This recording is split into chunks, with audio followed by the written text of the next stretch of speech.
बहुत सुंदर औरत है, लेकिन मैं कुछ कह रही थी तो वो मेरे से वैसी बहस लड़ा रही थी। उसको अपना शकल तो उसने कभी देखी नहीं थी। अब सास कहने लगी दिखाइयो मुझे, तो सास को जगाया और कहने लगी देख लो अपने बेटे की करतूत। सास कहने लगी अरे तो बूढ़ी सी दिख रही, कोई तू कह रही थी जवान है, बड़ी सुंदर सी है, तो कोई बूढ़िया दिख रही है। और वो कहने लगी अरे तुम्हें दिख रही होगी, लाओ मुझे दिखाओ। अब खुद देखेगी तो खुद ही दिखेगी ना उसमें। कहने लगी तुम्हारी आंखें कैसे, तुम्हें बेटे की करतूतें नहीं दिखती, देखो ये जवान दिख रही है। अब ससुर को बुला के लाई, सास बोली बहू तो सोने नहीं दे रही, लड़ हो रही। ससुर आया, ससुर कहने लगा मुझे दिखाओ वो कौन है। अब ससुर ने देखा, कहने लगे बावली हो गई क्या तुम दोनों, न इसमें बूढ़ी दिख रही न इसमें जवान दिख रही, इसमें तो एक बुढ़ा आदमी दिख रहा। अब तो घर में कलेश हो गया। अब पति को जगाया, बोले तुम किस किस को देखते रहते हो, पत्नी को तो सवार ही नहीं होता ऐसी बातों पे। तो पति बोला कि मुझे पता नहीं, पिताजी की फोटो समझ के मैं तो लाया था।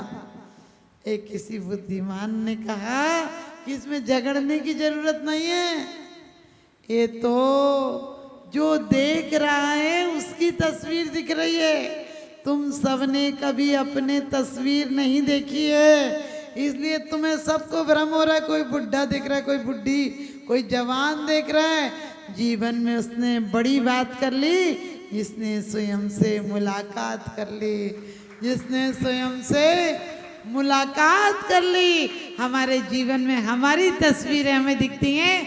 आप क्रोध में होते हैं, सामने वाला आपको क्रोधी दिखता है। आप प्रेम में होते हैं, सामने वाला आपको प्रेमी दिखता है।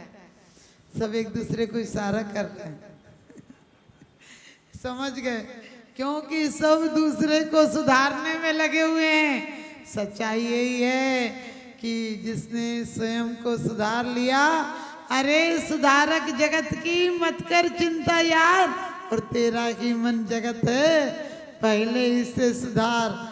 वास्तव में अपनी तस्वीर सुधारो, अपने अंदर की दुर्गुण संभालो कि हम क्यों बूढ़े हो जाते हैं।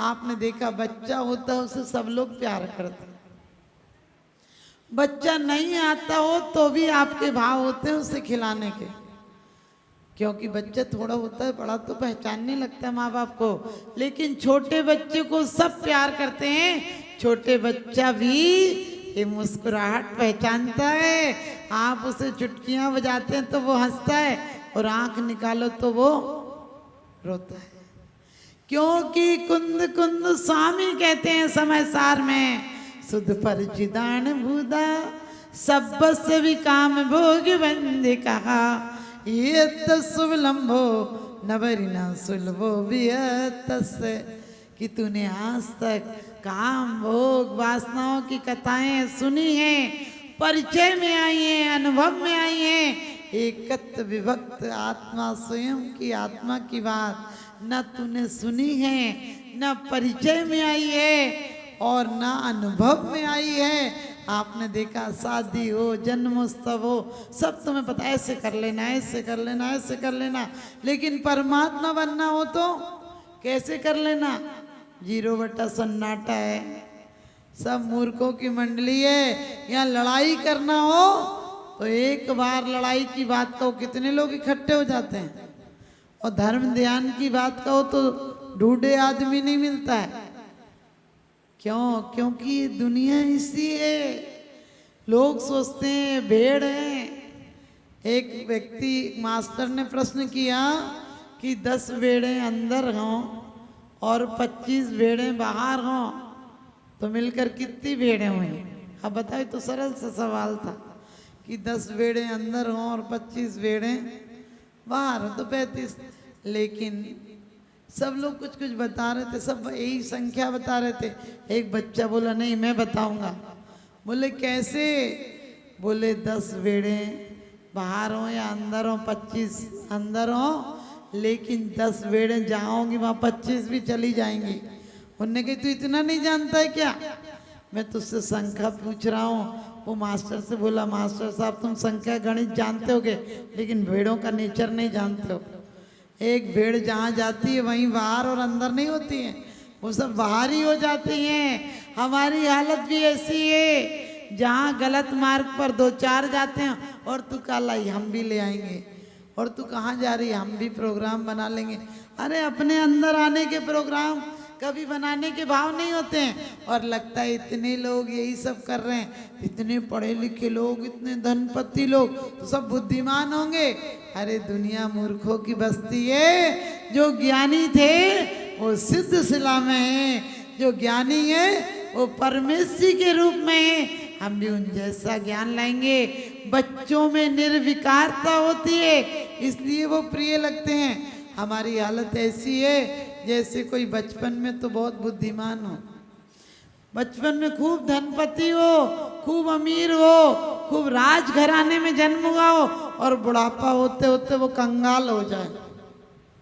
जो बचपन में अच्छी किताबें पढ़ लेता हो वो बड़ा होकर अपना नाम भी भूल जाए, तो उसे क्या कहोगे तुम? आप बुद्धिमान कहोगे क्या? आप उसे कहोगे तो बच्चा ही बना रहता तो अच्छा था। इसी प्रकार से हम बचपन में थे तो हमारी कसाएं कम थी, हमारी ग्रंथियां कम थी, हम मुस्कुरा लेते थे, हंस लेते थे। कोई डांट देता था तो रो लेते थे, कोई डांटता था तो रो लेते थे, थपकियां देता था तो सो लेते थे। अब बदनसीबी है, दवाई की गोलियां खाकर भी नींद नहीं आती। ये हालत है। बताइए आपने उन्नति की या अवनति की? आचार्य तो कहते हैं संसार का बढ़ना रे नरदेह की हार गए, नहीं एक क्षण तुझको अरे इसका विवेक विचार है। आदमी सोचता है दौलत कितनी बढ़ गई, और ऊपर वाला सोचता है आयु कितनी घट गई। हम दौलत को गिनते चले जाते हैं, वो सांसों को गिनता चला जाता है। एक दिन गया जो वापस नहीं आता है। मलियागिर की शमशीर पवन कल प्रात समय में चली न चली, और यौवन की भली घड़ियां कौन जाने काल मिली न मिली। जिस तरुणाई पर इत रात फिरत वो अंत समय में गिली न गिली। और कहते हैं भजले रसना प्रभु नाम जरा, तू अंत समय में गिली न गिली। और कलिकाल कुठार लिए फिरता, कलिकाल कुठार लिए फिरता, यमराज की मार झिली न झिली, यमराज की मार झिली न झिली। ना जाने कितनी चोटें लगेंगी बुढ़ापे में, कि हम होश में आ भी पाएंगे या नहीं आ पाएंगे। अधिकांश लोग तो कोमा में ही चले जाते हैं, क्योंकि जिंदगी भर दिमाग का सही उपयोग नहीं किया, जिंदगी भर बेकार की बातों में लगाया। तो दिमाग आखिरी में कहता होगा क्या करेंगे इसके साथ, आखिरी टाइम तक भी यही करेगा। क्योंकि आपको पता है आखिरी टाइम में भी लोग क्या कहते हैं, बेटा बुला दें, बेटी बुला दें। कोई ये नहीं कहता है कि आप परमात्मा का नाम लो, किसी के सामने कह मत देना, वो और मर के नरक चला जाएगा। किसी से कह दो कि भगवान का नाम लो तो उसे धक्का लगता है कि मैं मरने वाला हूँ क्या। बहुत आसक्ति से जोड़ता है परिवार, छोड़ना ऐसा आसान नहीं है। इसलिए किसी से बुढ़ापे में कहना भी हो मरते टाइम, तो ये कहना आप ठीक हो जाओगे, भगवान का नाम लो, तो वो फिर भी ले लेगा। क्योंकि इतनी आसक्ति से बस्ती बसाई है, इसे छोड़ना बड़ा मुश्किल हो जाएगा।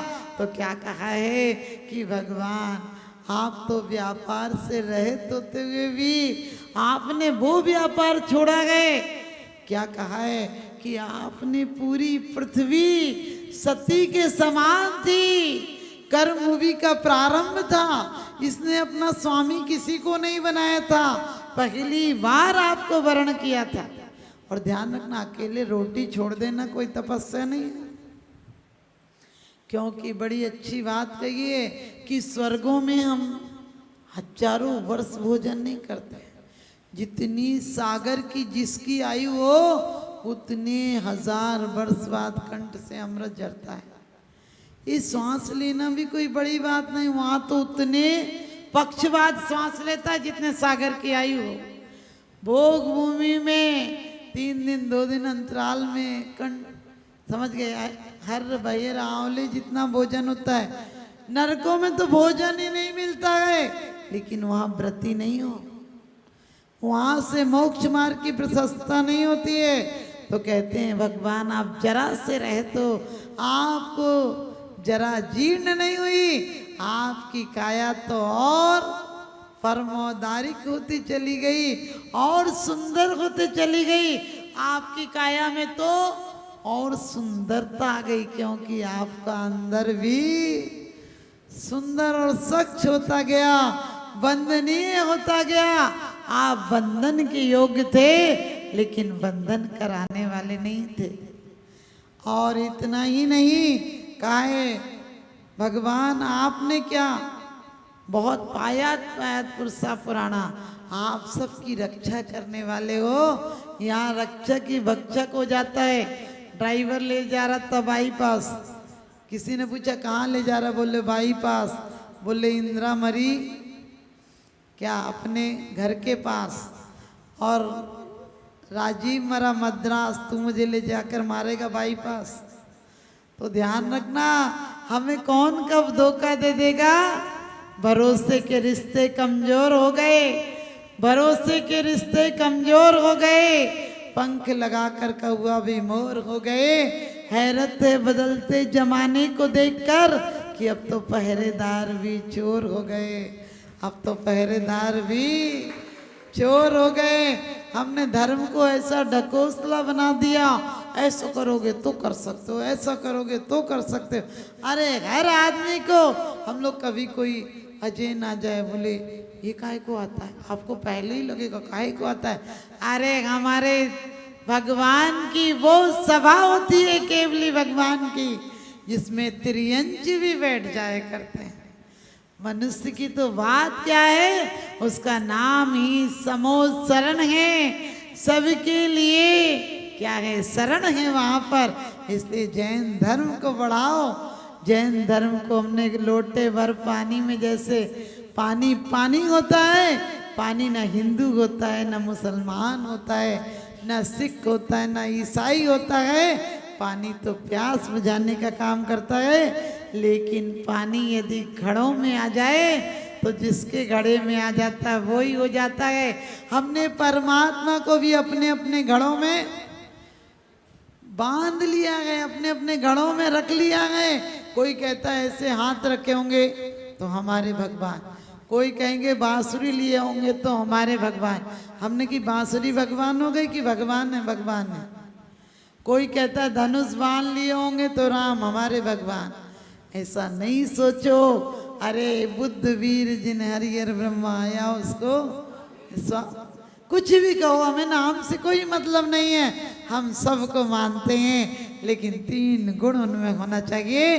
तो गांधी जी और बड़े बड़े लोग आपने देखा होगा, जितनी जितनी उम्र बढ़ती है उतने उतने चेहरे का तेज बढ़ता है, कांति बढ़ती है, शांति बढ़ती है, प्रफुल्लता बढ़ती है, प्रेम बढ़ता है। तो समझो तुम्हारा जीवन बढ़ रहा है। यदि तुम्हारी क्रोध कसाएं बढ़ रही हैं, अहंकार बढ़ रहा है, अभिमान और धन संपत्ति बढ़ रही है, धन के साथ साथ दिल को बढ़ाओ, दिल को दरिया बनाओ, दिल को हौद मत बनाओ कि अपना ही घर नहीं चलता है, दूसरों का क्या चलाएंगे।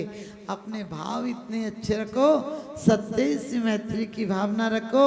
और कहते हैं भगवान आप ऐसे हो कि आपकी शरण में आने वाला क्या, आपका शरणागत भी प्राण को पा जाता है, शांति पा जाता है, भव के पार चला जाता है। तो हम और आप सबको भव के पार जाना है। तो विषापहार के माध्यम से आदिनाथ भगवान की स्तुति की है कि भगवान वास्तव में आपने ऐसी पृथ्वी को छोड़ा और उसके बाद भी कैसा छोड़ा, कैसा छोड़ा। जीर्ण तृण सम त्यागी, नीति नियोगी विचार, सुत को राज दियो बड़ भागी।